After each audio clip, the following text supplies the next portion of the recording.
Welcome to the Enduring Minds podcast, part of the Everyday Athlete Podcast Network. I'm one of your hosts, Jason Bahamundi, and I'll be joined by Evan Birch. Enduring Minds is where we explore the intersection of mental health and endurance sports while breaking the silence and stigma surrounding men's mental health. We're here to have real, open, honest, and vulnerable conversations, sharing the struggles, victories, and everything in between that shapes who we are. So leave the shame, guilt, and fear at the door and join us for another episode of Enduring Minds. If you're new here, we kicked off the first 3 episodes by introducing the 3 of us as hosts. You can find those episodes on the Run Try Bike YouTube channel and on the Everyday Athlete Podcast Network, wherever you get your podcasts, along with 8 other incredible shows. So do me a favor. Please subscribe, rate, and review, as that helps us grow the podcast and be able to tell more incredible stories. So without further ado, let's chat with Evan a little bit before we bring in our special guest. Evan, how are you feeling today? Yeah, I'm good. A little bit tired after my adventure with my dog on the weekend at Orcas Island 100. So we're back home resting. We're both recovering like champions, and yeah, we're feeling good. Which one of you two is eating more food these days, or today, I guess, It's really? definitely me, only because she can't access it herself. That's the only reason why. Yeah, Don't forget, recovery is an important part of this whole process. So make sure that Nova's getting enough kibble too. exactly. Well, hey, we've got a really special show today. I'm excited because we're going to be joined by Toby Oehler. Toby shared his story on our website in November of 2024, and it was impactful. My conversation with him was emotional and it was uplifting, much like I expect this conversation to be. Toby is a first responder, much like you, who found cycling, but it was not just a help for his mental health. It was also a menace for him, which I found super interesting because we always put these sports in positive lights and very look at the dark side of them.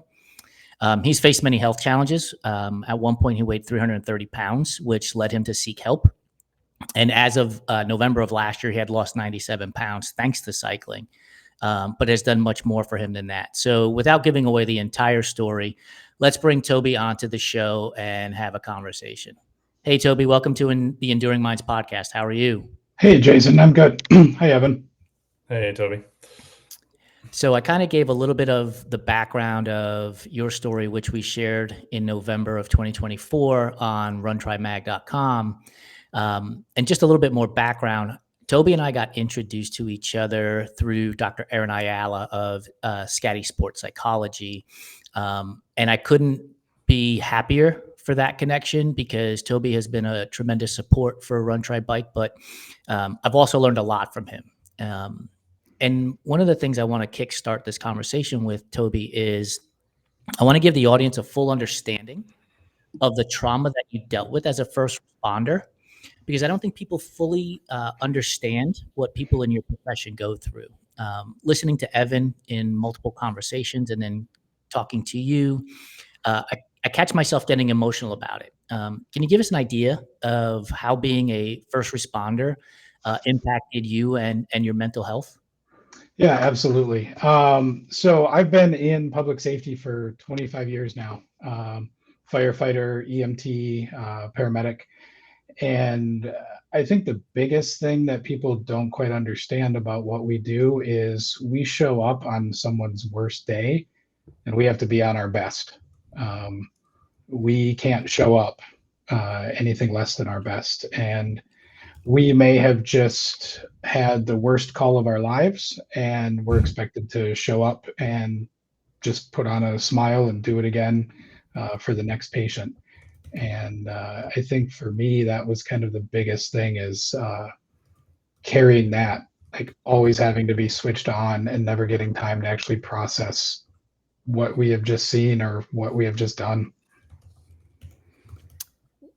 And I want to turn this over to Evan here in a moment because there's going to obviously be questions that he would be able to ask better than I can and have more insight. But one of the things that we were talking about in the green room was, for me, I grew up in New York. I was around for 9/11, and we applauded the first responders that were there.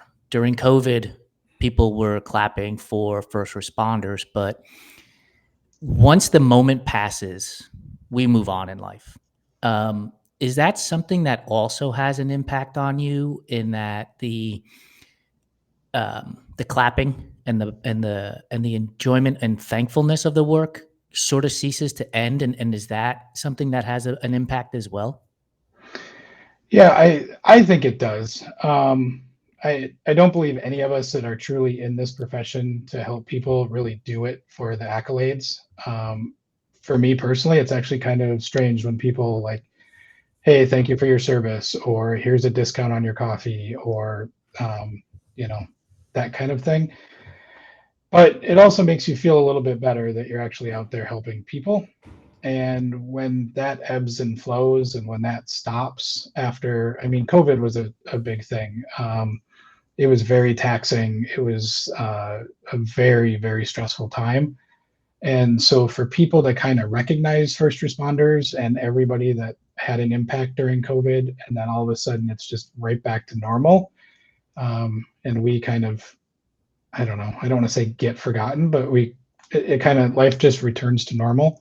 Um, you kind of feel a little bit less than sometimes. Like, um, the job that we do didn't change, after COVID. In fact, we're still just as busy.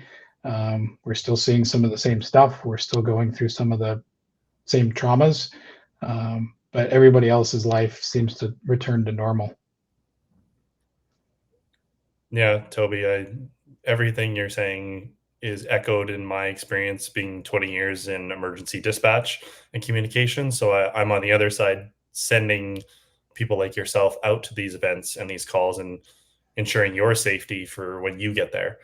And like, I just even just have like such a heavy heart, even hearing you talk about it and the way you talk about it, because I have such a similar view from the other side of it, where we don't get to see patients and we only get to hear what they're experiencing.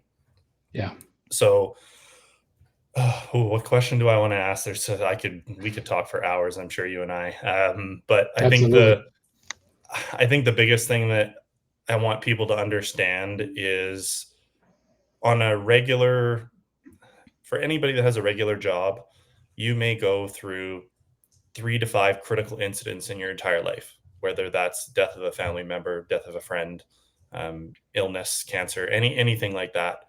But what people don't understand is first responders go through 3 to 5 a month in their career.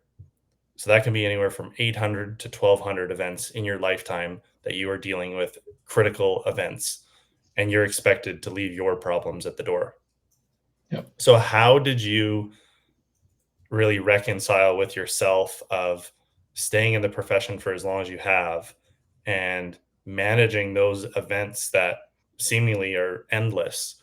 Like, what was your initial coping mechanisms before you found cycling? Like, what was it for you? That's a great question, and I don't know. Um, I've actually been told quite frequently that there's a lot of folks that don't know how I've made this career what I have. Because I mean, as you know, like 20, 25 years, it's a long time in public safety these days. I think that I forget the statistic, but I mean, we're seeing people get out of the career within like 5 years. And I joined at a time when I never talked about the things that I saw or did. I just kept burying it down. And I think for me, the way that I coped early on was to just surround myself with work. I felt like if I continued to just keep working and working and working, that nothing would ever catch up to me. Right? I'd never have a chance to process.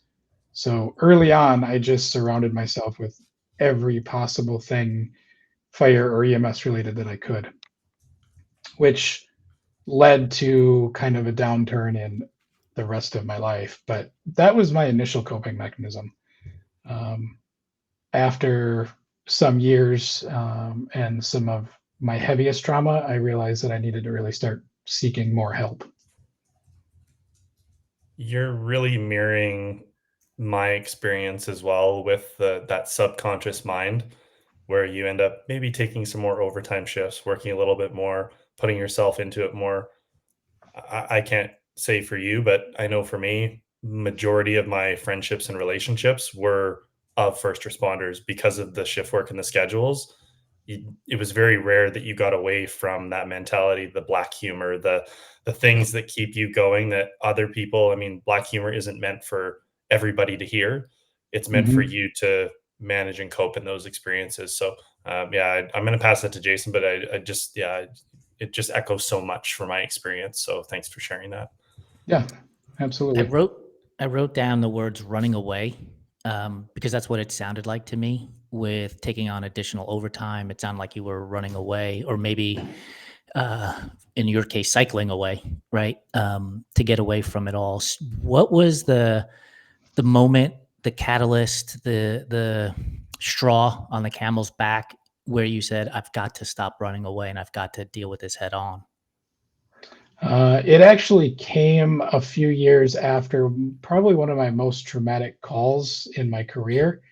Um, when when I noticed my own mental health hit absolutely rock bottom, um, and my physical health hit rock bottom a few years even after that.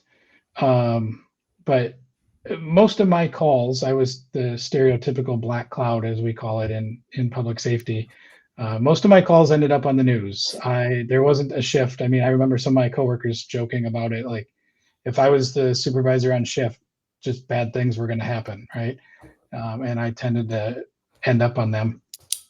And I had one really, really traumatic call, which was the death of a coworker in a line of duty death that kind of sent me down my spiral, and it really came hitting rock bottom before I was like, okay, this what I'm doing is not working. And what was the approach to getting help? Was it talking to a therapist? Was it talking to loved ones first and then to a therapist? Like, what was the process?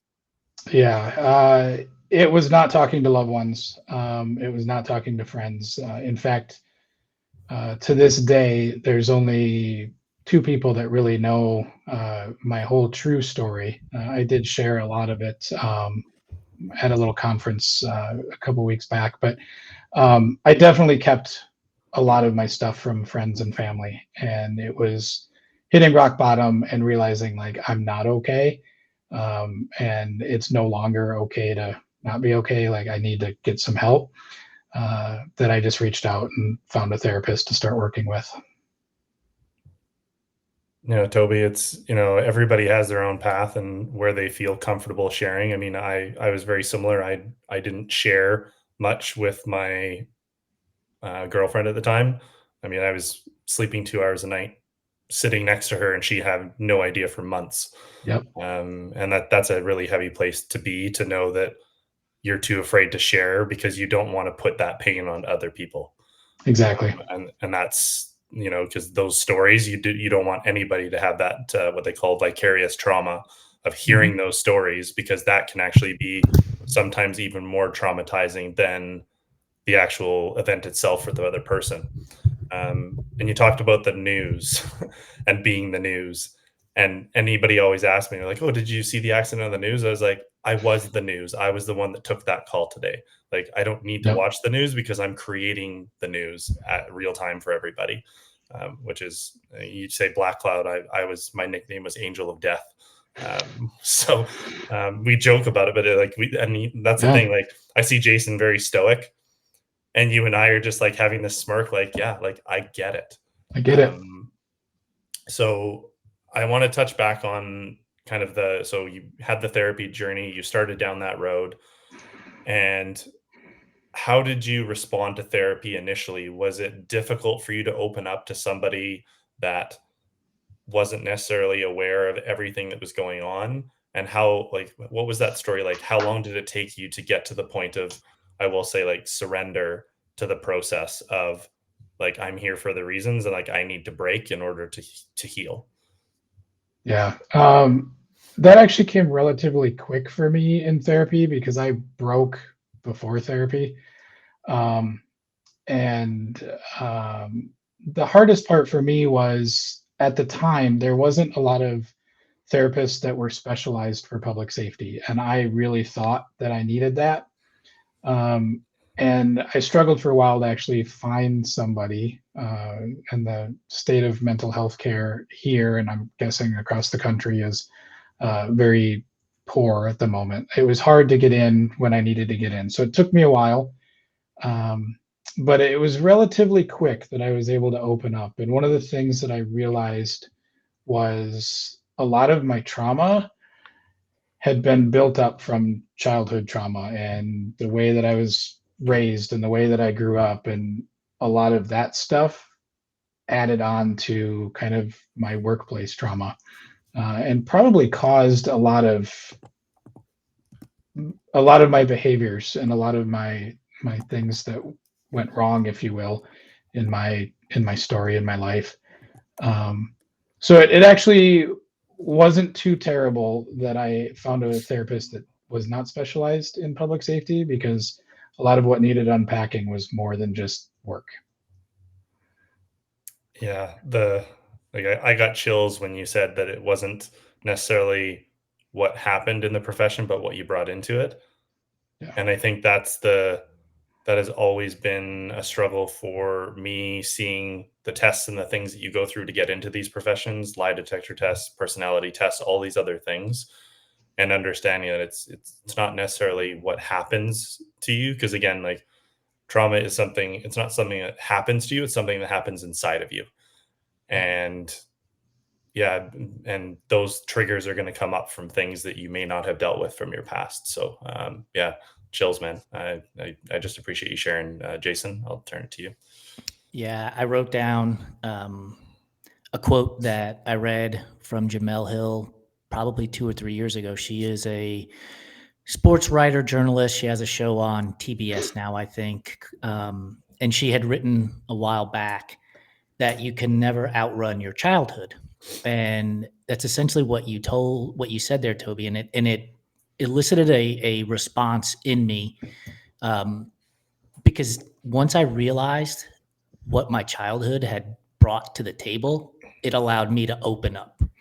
And so, did you find that when you realized that what you were bringing to the table allowed you to open up, did that also allow you to open up outside of talking to a therapist? In other words, when you were with your cycling group and riding, maybe not sharing the intimate details, but sharing just a little bit more about who you are in your life. And then all of a sudden, right, that rolling stone was gathering no moss, and you start to share a little bit more and a little bit more and a little bit more. Yeah, that's 100% spot on. One of the things that I struggled with was kind of binge eating disorder, and uh, kind of coping with how I was feeling with food. Um, and a lot of the stress that I had on the bike became very cyclical. And, I didn't open up to my friends about it. I didn't fully know what was going on myself either at the time. Um, but I would go to get on the bike, and the bike would be a traumatic thing for me because of kind of what happened with it during one of my rides. And because of that trauma, I would fix it with food, and then it would be a cycle. And what I didn't realize was that kind of binge eating and that coping with food came from my very unhealthy childhood with food and my relationship that happened early on with that. And so once I started to unpack some of that and I started to understand myself, it was a lot easier to start opening up to friends and family and people around, and realizing that I was actually a lot more accepted for how I was than I was thinking. Like, I felt a lot of shame around my actions. And once I was able to process that and start coming out with some of it, then the shame feeling kind of went away. Like, that's when I really started to truly believe, like what I like to say is, it's okay to not be okay. Yeah, this conversation has got me writing down more things than I thought it would. Like, I'm just taking notes here because we talked about binge eating, and that was something I suffered with, and have to work through on a continuous basis today. At one point, you weighed 330 pounds. You, in November of 24, you mentioned you had lost nearly 100 pounds at that point. And the question I wanted to ask in regards to that is, how do you work with your relationship with food today, based on knowing what you know and mentioned about your relationship with food as a child? It took a lot of work through therapy. I actually worked EMDR through some of my food addictions and my binge eating. And then it took working with a nutritionist for a while as well to get back into understanding the healthy habits with food and seeing food as a fuel versus a coping mechanism. So my relationship with food today is much better than it ever has been. But I still have moments where I struggle and I look for something or I turn for something to soothe that. Like I don't think it's fully gone, but I'm at least aware of it now, and everybody in my life is kind of aware of it. I've been very open with that particular struggle, and so I have a lot of support when it comes to like having better coping mechanisms. Toby, I just want to just cycle back really quickly to the part where we were talking about the childhood trauma and what that got brought into the profession. Do you think that any of those things that occurred earlier in life are what pushed you towards moving into a profession to help others? That really, it's, I mean, because we both know it's easier to help others and easier to not help ourselves. So Yeah. I'm just curious what it was for you. Yeah, I actually, most people when they're like, why'd you get in this business? And they're like, I wanted to drive fast and have lights and sirens. And for me, it actually stemmed from a car accident that I was in when I was a teenager. And my father passed away in that car accident. I was hospitalized, I was airlifted, a bunch of stuff, spent some time in the ICU, and really had lasting impacts physically and mentally for me. And it was pretty much from that day on that I knew I wanted to give back. And losing my father at an early age and kind of being forced to be the provider for my younger sisters and those around me, like I was forced to grow up really fast and really took care of people before I ever took care of myself. And that carried on in life. And throughout my career, like it was a lot of the baggage that I carried too, was I didn't want other people to have to deal with what I was carrying. So I just kept it. It's a heavy backpack. Yeah, Heavy it sure backpack. was. Yeah, I want to touch on. So there's a book that I found. It's called Letting Go by Dr. David Hawkins. Early on in my own mental health journey, and he has this scale called the emotional scale of consciousness, and it basically is like all the levels of emotion, and from like 20 all the way up to 500 is this scale. And at the very bottom are the things like shame, guilt, fear, grief, the suffering, the getting by, those types of things. And at the top is like enlightenment, peace, joy, love, at the top of the scale. And it's really like as you surrender and let go, you kind of move slowly up this scale towards, pride, courage, willingness, neutrality, and moving towards that kind of, that ever so elusive enlightenment, that, everybody is kind of wondering, like, how do you get there? Um, I see that you're in a different spot now on your journey, because those of us who have gone through stuff, at the point that we are able to talk about it without breaking down, that just tells me that you're in a different place now. So based on that kind of scale where shame and guilt are at the bottom, and you have that like neutral willingness in the middle and enlightenment at the top, like where would you say you're on your scale now? And how has it evolved over the last, I'll just say, even like few months for you? I'm a lot closer to the top of that scale with the happiness, the joy. The I wouldn't say I'm quite to enlightenment yet, but I'm getting close. And it's really taken. I mean, this last year probably is when I've really started to see it. I mean, with my health journey, as well as being okay with who I am. Like, I think the thing I want to stress was a couple years ago, I did not like myself. Not at all. I didn't like who I was. I didn't like what I had become. I was not at all proud of who I was as a person. And now I'm proud of myself. I'm happy. I'm finding joy in things that used to be very traumatic and not bring joy. And yeah, I can definitely see that scale, and I can see my progression through it for sure. One of the things I've been known to say is talk to everybody because you don't know how you will connect to people. Um, pardon me, but you said you lost your father at a young age, and so did I. I was 23 years old when I lost my dad. And the note I wrote here was, carrying others' burdens.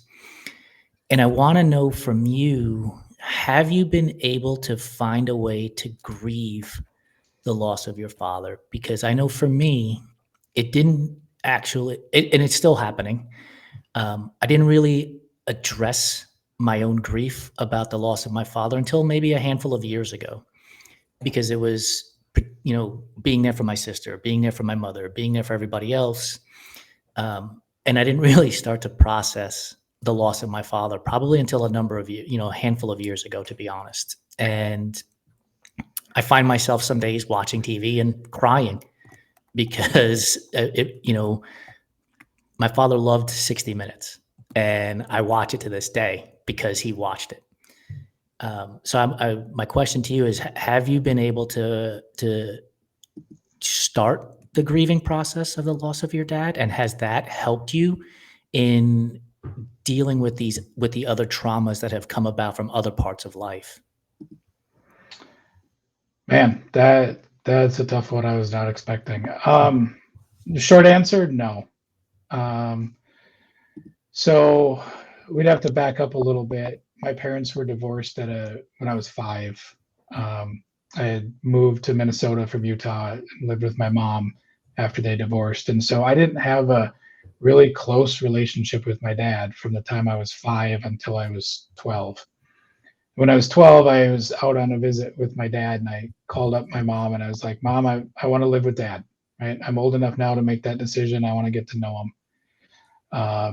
And it was a year later that we were in our car accident, and he had died. So I didn't have a very close relationship to begin with, although it was building.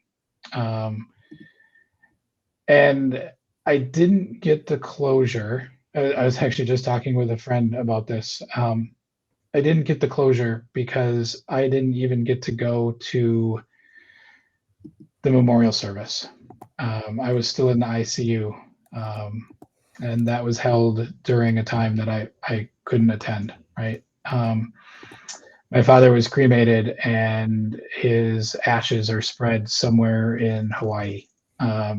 I wasn't there for any of that, right? I don't even really know where they're at exactly, other than somewhere in Hawaii. So I was forced to kind of figure out how to grieve on my own. My mom, when we got back here to Minnesota, because I had moved back out to Utah during that time, and when I moved back after the accident, I mean, my mom had gotten me into some therapy and stuff, but honestly, I never really got to process that. And I did a little bit with my therapist later in life. We did some EMDR with it to get over some of those feelings and the narrative that I had built in my head. But I'm with you, Jason. I still have moments that I find myself just breaking down, right? I can't, my dad loved the show MASH, right? I can't watch MASH without just losing it, right? It's one of my things that I can't watch. So we live right where MASH has been filmed. So if you want to go on a little journey, I'm happy to go with you to where MASH is filmed, and we can have ourselves a good sit down and cry and process those feelings. If you ever make your way out here to California, man, I'm there for you. yeah, I might have to take you up on that. Oh man, like just hearing you guys speak about your fathers. There's a song that I don't know if you've heard it. So this guy's getting very popular now, called Stephen Wilson Jr. Have either of you heard of him? Mm-mm. Okay, so this song is going to hit you hard. Don't listen to it now.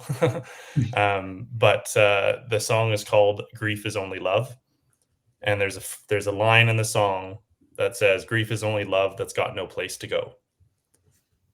And like that's what I wrote down right away as soon as you guys were talking, and I'm like, that's what it is. It's like you have this love for these people, and you have nowhere to put it now because they're not here. So yeah, that's a big one. But in saying that, I would really want to go back to this scale and how you've climbed it, climb that ladder, climb the scale, whatever you want to call it. And now you're moving it around similar to where I am, at this place of joy and peace and understanding. And cycling is a big part of that, from what I've heard and what I understand. So, what is cycling for you, and what does it do for you? And what do you want people to know about it that, they may not think about when they think about cycling? For me now, it's my happy place and my place that I can go and be with my thoughts and kind of disconnect and push my body and my mind to do tough things.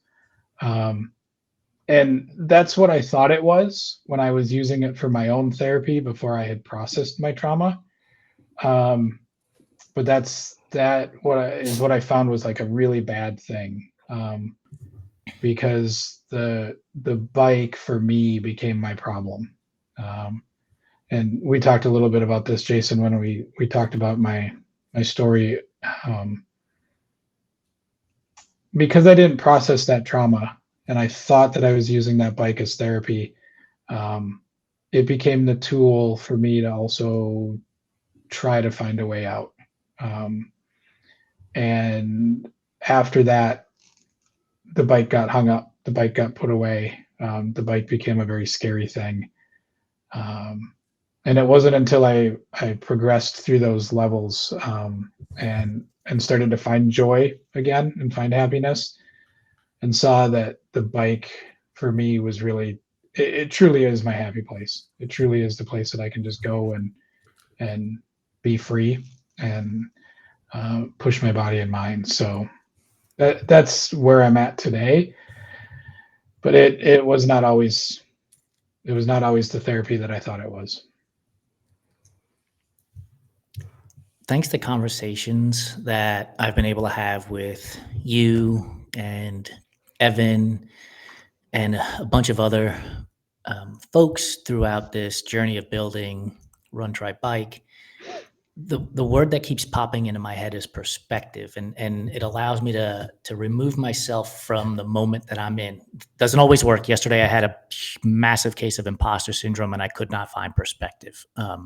So it's not always happening. But as you're talking, I'm thinking to myself, I wonder if Toby has moments of perspective when he is joyful on the bike today, and how at some point it was not enjoyment and it was a problem. And do you then find yourself having even a moment because of the perspective that you can gain from the idea of, at one point this wasn't fun and now it is? Yeah, absolutely. That's a huge part of it, right? Is, for me, I've overcome that obstacle, and being able to do something that I wasn't able to do before, being able to ride farther without the negative, the intrusive thoughts, the like truly feeling free on it. Definitely a different perspective for sure. And now when I get on it, knowing the negative that I had with that bike, really makes me feel more accomplished, I think, and feel a lot better about myself for being where I'm at today than I was. I didn't let the bike win, the negative part of the bike, right? Like, I beat that, and now I can go out and I can enjoy the bike again.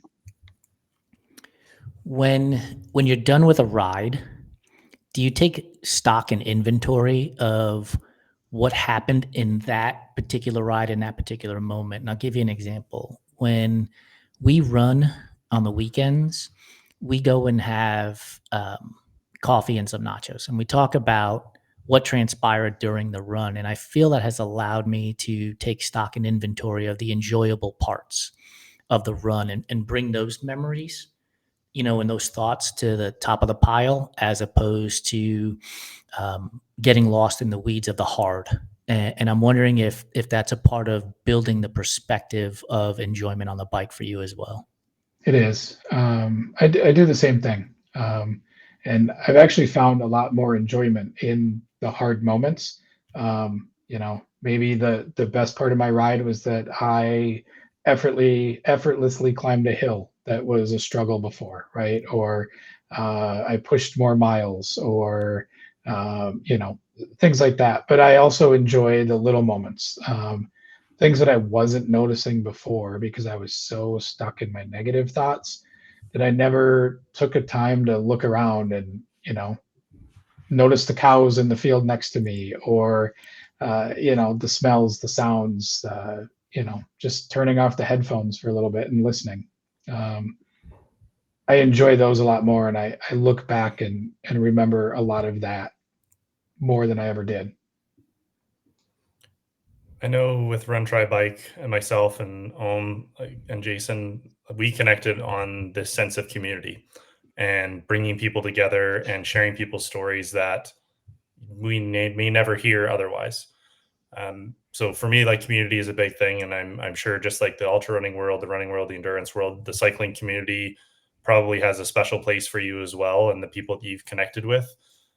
Because coming from a first responder community that, I will say, has this very warped sense of stoicism to it, that you always have to be hard. You can't be soft. You can't share these things. You have to keep it like stuck in. And I don't think, if you were to look at ancient stoicism, like, that's what they really meant about it. Yeah. But for some reason we've warped it to that, like, that we have to be these, I think of like the movie 300, like gladiators, like that we have to be that all the time and always on. And being always on is exhausting. So what is it about the cycling community for you that, obviously, you had the first responder community, and I'm sure you probably still have friendships from that. I do as well. Yep. But what is it about the cycling community? Because really, first responders are so stoic, and yes, we joke and laugh, but it's usually humor that nobody else should be hearing. What is it for the cycling community for you that brings you into that, and what do you love about it? I found a huge support network with the cycling community because everybody is just very welcoming. It doesn't matter your level of ability or how long you've been doing it or what you look like. It's becoming a lot more inclusive, and I love that sense of community and welcoming. Like, come as you are, just show up on your bike and have fun, right? Um, it's also been a nice way to disconnect. A lot of my cycling friends are still in public safety, so we kind of connect around that a little bit. But generally, we're not talking about work when we're on the bike. We're laughing. We're uh, just having a good time and kind of disconnecting from that work. But When we go through these traumas, we learn a lot about ourselves. We start to figure out a little bit more about society, and so I want to follow up that answer with communities outside of cycling. Have you been able to say to yourself, you know what, it's a little scary to go and find whatever it might be, a book club, or a group of friends that really likes music and go to concerts or whatever it might be, but you did it anyway because you've gone through a lot of hard stuff, and this can't possibly be harder in your mind. So I'm wondering, like, outside of cycling, are there other communities that you have found yourself gravitating towards and participating in to also help, stretch your mind beyond the trauma that you've experienced? I think the next biggest community I've found has been my community at the gym, which for me has been something new. I was never a person that went to the gym ever. I was never successful. Um, and part of my health journey, my improvement journey with that, was walking into a gym one day and just finding a home. Uh, and many of the people there, like, I've connected with because I've shared some of my struggles. I've been open about my weight loss and the ups and downs with that. And, Jason, you mentioned imposter syndrome. Like, I felt that a lot lately. Like, I don't deserve to be where I'm at. I don't, like, how can I be a coach at this gym when I struggle myself, right? And I still don't feel like I'm where I should be in my own journey. So that's been my biggest community that I think I've connected with and gravitated towards. Um, I haven't really stepped out yet into anything else, to be honest. I think I'm still just a little bit introverted when it comes to that. Yeah, they say that you only have to know 5% more than the other person to like have them look up to you as a coach or anything like that. So it's, it's such a minimal amount. And I think stepping up into those roles for ourselves is also helping us grow in ways that we never would have been able to had we not done Yeah. that, which is such a cool place to come at it from. I really want to touch on the aspect of first responder life and what a true baseline is. I mean, we as first responders have gone through fight or flight all the time, always switched on. You always have to be on. And as I said, on is exhausting. So moving, into the different roles and the other things that you've done and finding that like true baseline where you can, calm your nervous system down and bring yourself to a level where you're like, oh, is this what how normal people feel all the time? What is that for you? I mean, and I can see you and I are very similar in the sense of it's hard to emote still to this day for me Yeah. because I taught myself how not to feel in order to stay in the profession helping other people. So for you, like, what is it for you now? Like, what does it feel like being able to know that you don't always have to be on? I'm still learning how to not be on all the time. That's a hard switch for me to flip off. But I've kind of swung the opposite way of probably sharing too much, probably talking too much, probably feeling like, okay, now I can just let it all out. And that to me sometimes feels very strange because, as you know, like keeping everything in and not sharing and not talking, it's been my norm. It's been just kind of the thing that I've done. Um, it has been nice to be able to decompress though, and to be able to switch off a little bit. That fight or flight is a real thing, and like you said, we're always on, and it was exhausting. One of the reasons why I love having these conversations is being able to tie different components together. And I had no idea that we were going here, but Evan mentioned you just have to know 5% more than somebody else for them to look up to you. And simultaneously, we were talking about imposter syndrome. And then right after that, the dismissiveness of being brave is something that I wrote down where if somebody was to say to you, it's brave to come out and talk about this stuff, um, you're elevating yourself to the 5% above the people who aren't, which puts you into that position of leadership. People can come and look to you. But do you think, because I know I do it, like anytime I crack a joke when somebody compliments me, my joke following up is that's the trauma talking, right? Like I'm going to push that to the side and block it out. Don't compliment me kind of thing. Do you find yourself doing that as well? And do you think that that's what's going to be something that helps you when you address it to overcome the imposter syndrome, to be like, yeah, I'm a coach. I belong here. I can help other people. I don't know. Because that imposter syndrome has been a really big struggle for me. And I kind of use the thing like it's just me, right? I'm just me. That's kind of my thing that I follow stuff up with, right? I've never been one that has felt that I am brave for sharing my story or for being vulnerable. Because for me, it's just always been like if I can help one person by sharing my story, then it's been worth it, right? And it's just me. It's just what I do. I actually had a friend reach out who's been going through some stuff and had mentioned reading the article that we had was in Run Try Bike, and how I had, my thing is it's okay to not be okay, and that stuck with them. And they reached out just the other day about it and said like they're kind of in the shit, and reading that was what they needed to be like, okay, I need to get the help, right? And so I think seeing that more is what helps the imposter syndrome. Like, okay, my vulnerability is helping others, but it's hard to get compliments on it. It truly is. I've never been a person that's accepted compliments very easily. It is amazing to me because I feel the same way. People will ask me for advice. They'll talk to me. I mean, I'm an adjunct teacher at the college level, working with 18 to 28-year-olds.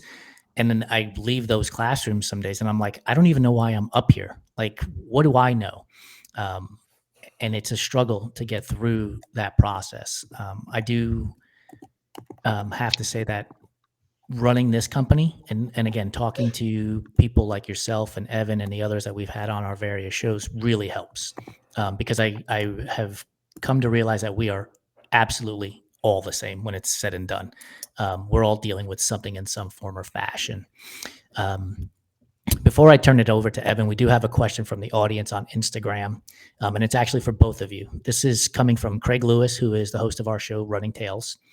And he's asking, with the everything on way of life for first responders and the trauma that you witness in your jobs, irrespective of any previous problems, how can society make our first responders be kept well and healthy? Because the roles that you fulfill are extremely vital.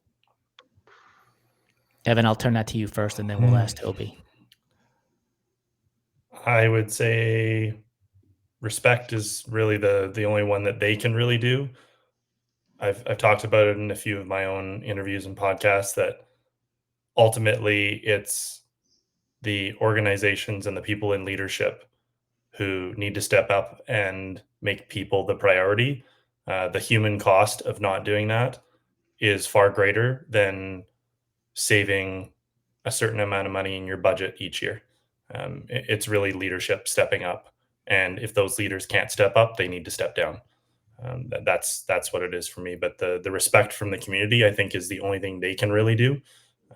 Ultimately, I think speaking up and talking about this and sharing these stories that it's people aren't okay, and it's the profession is still, I would say, declining, and far less people are going into it because they don't see themselves staying in it for much longer. But yeah, leadership needs to step up and/or step down. How about you, Toby? I would echo that 100%. I think people tend to forget that we're people taking care of people, right? And it's not a job that can be outsourced. It's not a job that can be replaced by machines or robots. It's that respect, I think, for me as well, and understanding that it's a profession that is definitely declining, and it's not one that people are staying in to make it a career like they used to. It's more of a stepping stone, I think, for many people. And so just understanding that we're people taking care of people.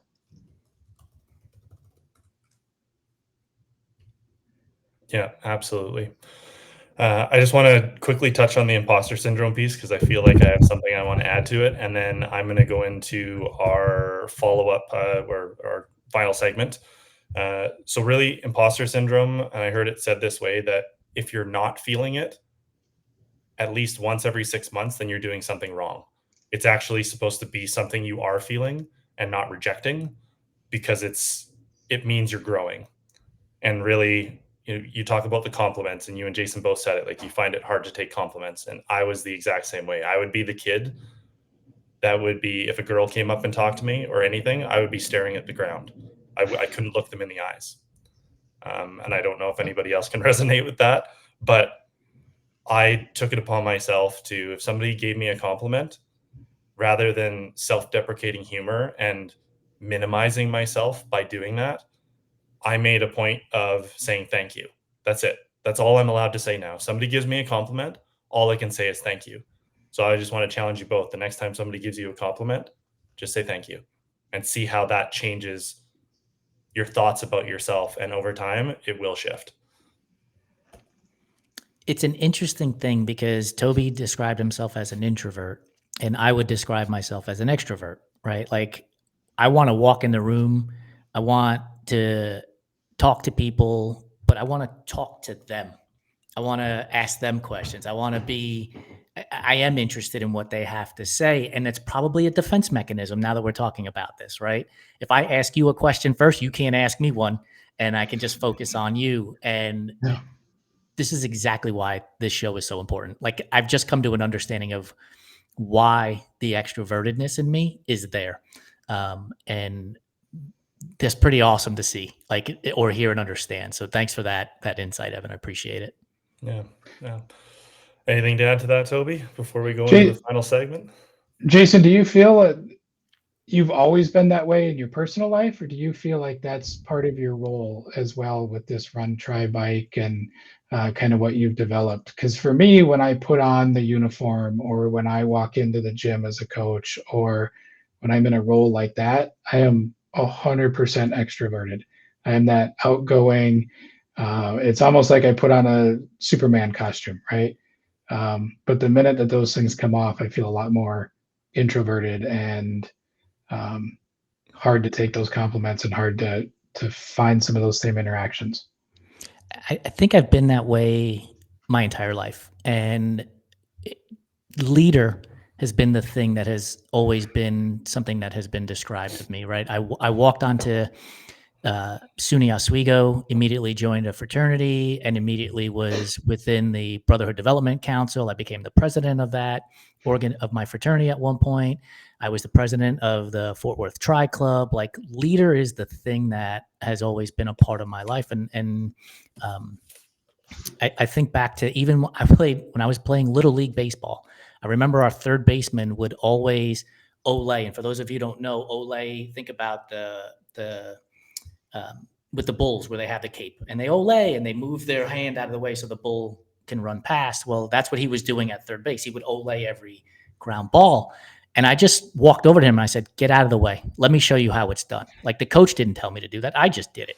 And I stood there and the coach would just hit ground balls at me and I would knock him down with my chest and everything else, as a leader by example in that sense. So I think it's just always been that way. But I think the parts that came about from and hiding them were a result of losing my father at such a young age, in addition to having been moved out of what I would call a natural habitat in the Bronx, where everybody looked different, everybody did different things, everybody acted differently, and moved to the suburbs. And all of a sudden, everybody looked the same, and every house looked the same, and every yard looked the same, and every car looked the same. And I was like freaking out in a sense. And so I think, like, that piece there, the moving into the suburbs while my parents had great intentions, I think that's the thing that impacted me into the point of, okay, don't be yourself in a sense and just put up this facade. And I think that was kind of what happened throughout life.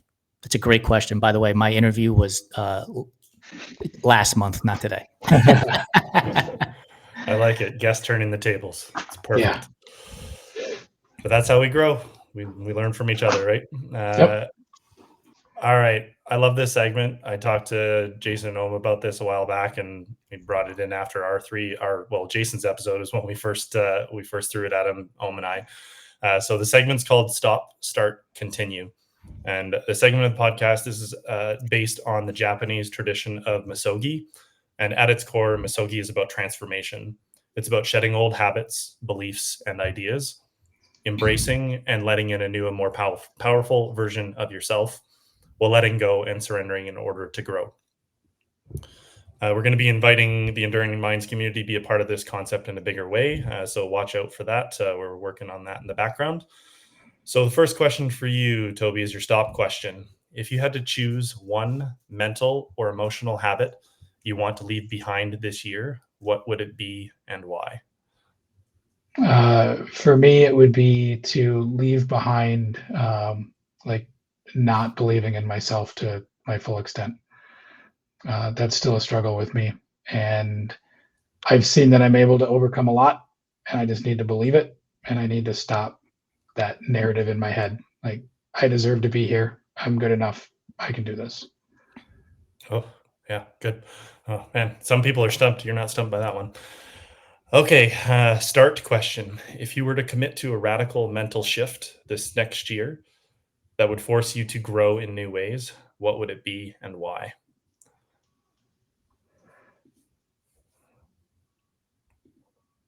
And that's going to be the stumper.